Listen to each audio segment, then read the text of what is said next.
মাছের রাজা রুই না হয়ে আমার মতে কিন্তু ইলিশ হওয়া উচিত ছিল। যেরকম দুর্দান্ত স্বাদ সেরকমই সুন্দর গন্ধ। আর ইলিশ মাছ তো সর্ষে বাটা ছাড়া যেন জমেই না। তো চলো কাঁচা ইলিশের এই তেল ঝালের রেসিপি একদম সহজভাবে আজকে তোমাদের জন্য।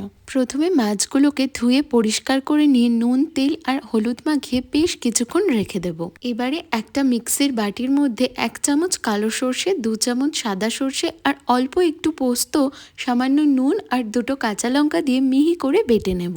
আর একটা বাটির মধ্যে হলুদ গুঁড়ো, সামান্য জিরে গুঁড়ো আর একটু কাশ্মীরি লঙ্কার গুঁড়ো আর লঙ্কার গুঁড়ো জল দিয়ে গুলে রাখছি।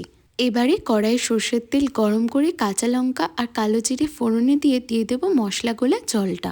একটু নাড়াচাড়া করে দিয়ে দেবো সর্ষে পোস্ত বাটাটা আর তার সাথে মিক্সির বাটি ধোয়া জলটা। এবারে একে একে কাঁচা মাছগুলো দিয়ে ওপর থেকে অল্প একটু সর্ষের তেল ছড়িয়ে ঢাকা দিয়ে লো ফ্লেমে রেখে দেবো 15 থেকে 20 মিনিট। ব্যাস তাহলেই তৈরি হয়ে যাবে একদম দুর্দান্ত স্বাদের এই ইলিশের তেল ঝাল।